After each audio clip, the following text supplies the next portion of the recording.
Hello everyone, I hope you all are fine. So students, आज हम करने वाले हैं again discussion of some very important questions. Okay, so मैं उम्मीद कर रही हूँ कि जैसे कि आपको पता है कि फ़िलहाल आप लोगों को मिल रहे हैं daily some very important questions to practise on the IFS app, on the IFS website. तो अगर आप टारगेट कर रहे हो IIT JAM 2025, याद रखना है बच्चों, MCQs क्वेश्चंस आपके एग्जाम में रखते हैं 50 मार्क्स का वेटेज। तो 50 नंबर का वेटेज आपके इन MCQs क्वेश्चन का होता है। तो बहुत ज़रूरी है बच्चों आप सबके लिए कि आप यहाँ से बहुत सारी प्रैक्टिस करें ताकि आप उन क्वेश्चंस पे अपनी कमांड बना सको। सो देखते हैं आज आप लोगों के लिए कौन कौन से क्वेश्चंस अपलोड किए गए थे। The first question, animal cells differ from plant cells in possessing.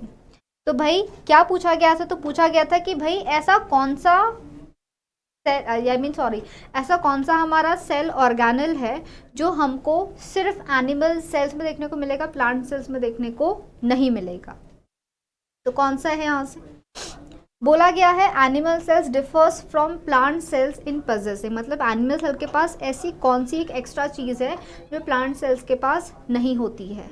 Vacuole तो भाई प्लांट्स का ही एक बहुत इंपॉर्टेंट ऑर्गेनल है।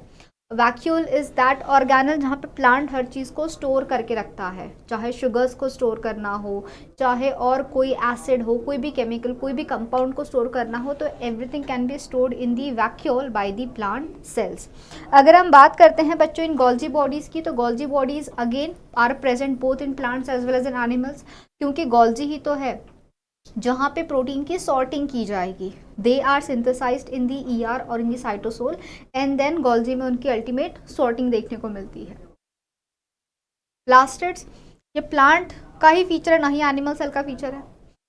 प्लास्टिड्स जिसमें आते हैं हमारे अमाइलोप्लास्ट है, बहुत सारे क्लोरोप्लास्ट है, different plastids are present in different parts of the plants. तो ये भी हमारा आंसर नहीं होगा। The answer for this is centrosomes. तो सेंट्रोजोम जो रहता है बच्चों, this is a unique feature found in the animal cell which is not found in the plant cell. तो इस मामले में डिफरेंस देखने मिल सकता है। Which of the following methods can be utilized for removing the peripheral proteins of the cytoplasmic membrane? First of all, what is peripheral proteins? तो अगर हम बोलें कि suppose if this is a, I'll use a different color here, अगर हमने कहा कि ये है हमारा लिपिड, या फिर हमने कहा कि अगर ये है हमारा सेल का एक बायलेयर, तो कुछ प्रोटीन्स कैसे होते हैं ना, कुछ प्रोटीन्स हमारे लिपिड्स के किसी एक लीफलेट को शायद थोड़ा पेनिट्रेट करे, शायद थोड़ा अंदर की तरफ हमको स्पैन करते हुए देखने मिल सकते हैं। कुछ प्रोटीन्स ऐसे हो सकते हैं जो कंप्लीट मेम्ब्रेन को स्पैन करते हो। तो the other reasons they will B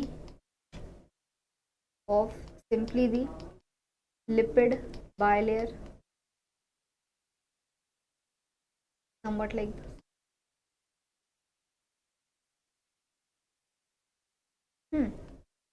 और अगर हम बात करते हैं बच्चों पेरिफेरल प्रोटीन की, तो what is a peripheral protein? Peripheral protein means a protein जो मेम्ब्रेन लिपिड को कहीं से भी पेनिट्रेट ना करते हो सकता है कि कोई प्रोटीन है जो इस तरीके से सिर्फ साइड्स में अटैच्ड हो।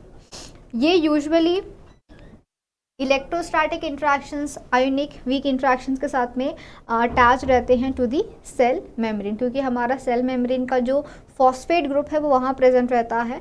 तो नेगेटिव चार्ज है प्रोटीन्स में, पॉजिटिवली चार्ज अमाइनो एसिड्स है, तो उस बेसिस पे हमको देखने को मिलेगा। तो पूछा यही गया है इस क्वेश्चन में कि अगर हमको रिमूव करना है peripheral protein, if that peripheral protein needs to be removed out of the cytoplasmic membrane, तो कौन सा ट्रीटमेंट का इस्तेमाल करना पड़ेगा? डिटर्जेंट का ट्रीटमेंट हम यूज करते हैं बच्चों to isolate the integral protein, not peripheral. ठीक है, हम लोग बहुत सारे अलग अलग डिटर्जेंट्स का इस्तेमाल कर सकते हैं। Then when I talk about the osmotic shock, हाँ सही बात है, ऑस्मोटिक शॉक अगर आप दोगे इससे ईजिली हमारे जो पेरिफेरल प्रोटीन्स रहते हैं वो सेपरेट आउट हो सकते हैं। तो option number 2 here will be the correct answer. Next question, octyl glucoside is used to, when we talk about this octyl glucoside, तो ऑक्टेल ग्लूकोसाइड का इस्तेमाल किस लिए किया जाता है ये पूछा गया है यहाँ पे। तो first of all remember this is a non ionic detergent. ये क्या है, तो एक डिटर्जेंट है, this is a non ionic detergent. अब डिटर्जेंट है तो क्या करेगा, डिटर्जेंट है मतलब ये क्या करता है, तो ये आपको जैसे कि मैंने यहाँ पे बताया है, डिटर्जेंट्स का हम इस्तेमाल करते हैं to solubilize the integral membrane proteins. ठीक है, तो डाई नहीं है तो इसको हम ना तो अगारोस जेल में यूज़ करेंगे, ना तो हम पॉलीएक्रिलअमाइड जेल में इसका इस्तेमाल करेंगे।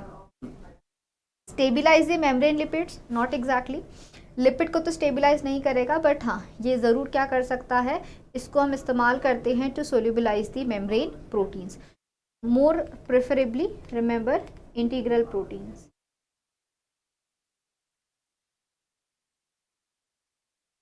तो इसके काम आता है हमारा ये ऑक्टेल ग्लूकोसाइड। अगला question, why do glycolipids exist almost exclusively on the exterior side but not on the cytoplasmic site of the cell membrane। तो बच्चों अगर सपोज हमारे पास में ये लिपिड है, ओके, अगर हमने कहा कि ये है हमारा लिपिड का ये बायलेयर, ओके, और suppose this part is the, अगर आपको मैंने कहा कि सेल का ये है साइटोसोल, तो ये वाला जो फेज है ये कहलाता है cytosolic phase, this is the cytosolic phase of the lipid bilayer, और ये होता है एक्सोप्लाज्मिक फेज।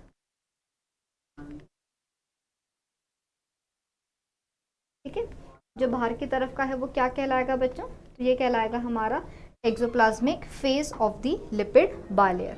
तो सही बात है, ग्लाइकोलिपिड्स का मतलब क्या होता है, ग्लाइकोलिपिड्स का मतलब होता है, ग्लाइको मतलब शुगर्स, तो basically carbohydrates when they are attached with the lipids, when the carbohydrates are attached with the lipids उसको हम बोलते हैं ग्लाइकोलिपिड्स। तो सही बात है कि ये जो भी हमारे शुगर्स रहते हैं ना, ये हमेशा हमको इस एक्सोप्लाज्मिक फेज में ही देखने को मिलते हैं। पूछा यही गया है कि ऐसा क्यों होता है। ठीक है, तो the answer for this is that the carbohydrates they are add to the lipids on the luminal side of the ER and the Golgi. The mechanisms that you have heard, okay, the mechanisms that you have heard, what are the mechanisms? Mechanisms like N-linked glycosylation, S-linked there is an N-linked and there is O-linked, वो proteins में होता है ना, but बात क्या की जा रही है कि लिपिड्स की बात की जा रही है कि सिर्फ आउटर फेज में क्यों रहता है, क्योंकि जब हमारे लिपिड मेम्ब्रेन्स में बनते हैं तो शुगर्स का एडिशन सिर्फ इनके लूमिनल साइड में होता है, जब वो जाके अपने जगह पर लाइन होगा तो वो वाला पोर्शन सिर्फ हमको बाहर की तरफ ही ले जाएगा। Inner layer of memory is not thick enough, गलत बात, लिपेज नहीं करता कुछ इधर उधर करने वाला काम। ठीक है, कार्बोहाइड्रेट्स आर एंजाइमेटिकली रिमूव्ड, नहीं ये बात भी गलत है। The correct answer here is option number 2।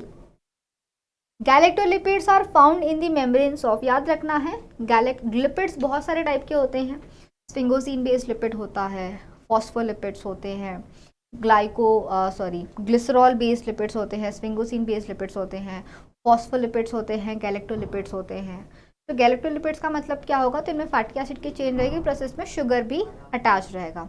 तो galactolipid is typically a feature found in the plant cells, ये एक थोड़ा एक्सक्लूसिव फीचर है जो हमको प्लांट सेल्स में ज़्यादा एक्सक्लूसिवली देखने को मिलता है।